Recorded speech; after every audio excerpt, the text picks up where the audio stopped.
ಅಮ್ಮ, ಹಾಗಿದ್ರೆ ಮದುವೆಗೆ ಹೋಗೋದು ಕ್ಯಾನ್ಸಲ್ಲ? ಪೀಡೆ ಪೀಡೆ. ಅಮ್ಮ ನಾನಲ್ಲಮ್ಮ, ಅವಳಂತ ನಾನು ಹೇಳಿದಲ್ಲಮ್ಮ, ನನ್ನಾದರೂ ಕರ್ಕೊಂಡು ಹೋಗಮ್ಮ. ಬಾಯಿ ಮುಚ್ಕೊಂಡು ಬಿದ್ದರೆ ಸರಿ ಇಬ್ರು. ಹೇಗಿದ್ರು ಮದುವೆಗೆ ಹೋಗೋದಿಲ್ಲ ಅಂತ ಹೇಳಿದ್ದೆಲ್ಲ. ಸರಿ, ನಾನಾಗಿದ್ರೆ ಹೊರಗಡೆ ಹೋಗಿ ಬರ್ತೇನೆ. ಕಾಲು ಮುರಿದು ಕೈಯಲ್ಲಿ ಕೊಟ್ಬಿಡ್ತೀನಿ ನೋಡು. ಇನ್ನೂ ಕೋಪ ಬರೆಸಿದ್ರಿ.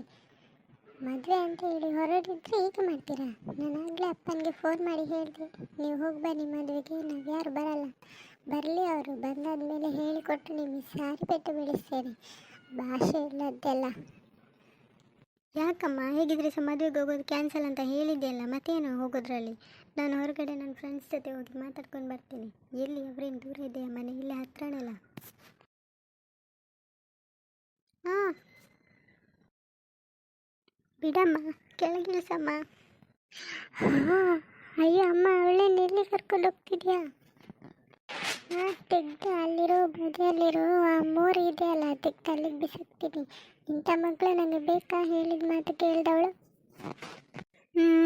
ಅಯ್ಯೋ ಬಿಡಮ್ಮ, ಬೇಡ, ನಾನು ಹೋಗೋದು ಬೇಕಿದ್ರೆ ಬಿಡಮ್ಮ.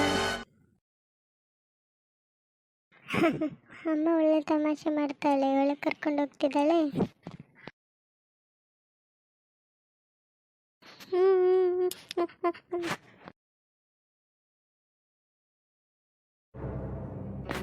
ಅಯ್ಯೋ ನನ್ನ ಸೊಂಟ ಮುರಿಬೇಕು.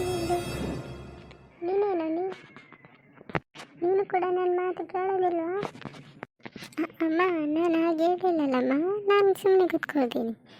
ನನಗೆ ಆ ಥರ ಏನು ಬೇಡಮ್ಮ, ನಾನೇ ಹೋಗಿ ಮಲಗ್ಕೋತೀನಿ ಆಯಿತಾ? ಹಂಗೆ ಬಾದವರಿಗೆ.